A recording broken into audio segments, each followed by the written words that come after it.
খাস কলকাতায় তরুণী শ্লীলতাহানির অভিযোগ, গড়ফার ঘটনার দুদিন পরেও গ্রেপ্তার হলো না অভিযুক্ত। পাল্টা তরুণীর বিরুদ্ধে মারধরের অভিযোগ তুললেন অভিযুক্তের স্ত্রী। তরুণীর অভিযোগ, সোমবার রাত 10টা নাগাদ বাড়ির সামনে কুকুরকে খাওয়াতে বেরিয়েছিলেন তিনি। অভিযোগ, সুদীপ মৈত্র নামে এক যুবক মত্ত অবস্থায় তাকে উত্ত্যক্ত করেন।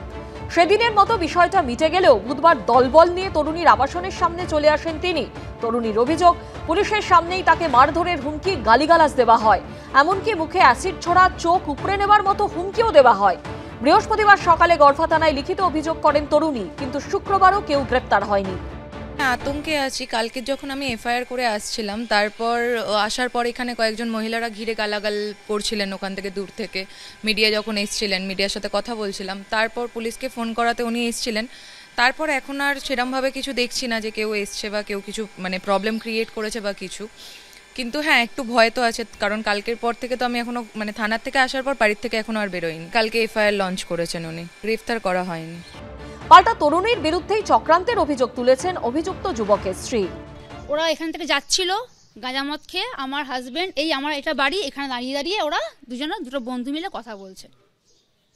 ও জাস্ট জিজ্ঞেসও করেনি, ওরা আগেও এসে বলছে তোরা কি আমার নামে কিছু বলছিস, কিন্তু আমার হাজবেন্ড, ওর বন্ধু কিছুই জানে না, কিছুই বলেনি, তাই জন্য ওকে মারধর করেছে। পুলিশকে সঙ্গে করে নিয়ে এসে জানিয়েছি আমরা, পুলিশ তখন ছিল অ্যাটেন্ড ওখানে। প্রথমে দুজনা ডিনাই করলো যে আমরা করিনি। শ্লীলতাহানি, মারধরের চেষ্টা ও প্রাণনাশের হুমকির অভিযোগে মামলা রুজু করে সুদীপের বিরুদ্ধে তদন্ত শুরু করেছে পুলিশ। সূত্রের খবর, তরুণীর বিরুদ্ধেও মারধরের অভিযোগে মামলা করেছেন অভিযুক্ত যুবক। সুকান্ত মুখোপাধ্যায়ের রিপোর্ট, এবিপি আনন্দ, কলকাতা।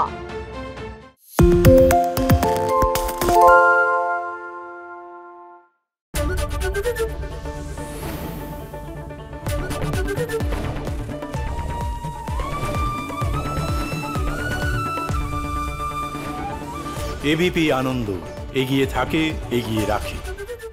পালিয়েছি তাই নাকি? রাত্রি বাংলা গুজব চায় না, বাংলা খবর চায়। বাংলা খবর, বাংলার খবর।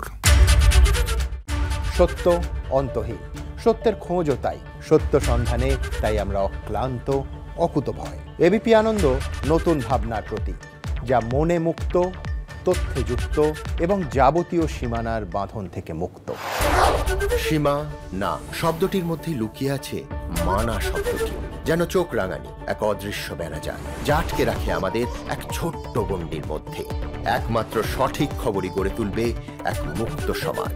সেই জগৎ গড়ার লক্ষ্যে কোনো সীমানার ঠুকুটি আমরা মানব না। এবিপি আনন্দ, এগিয়ে থাকে, এগিয়ে রাখে।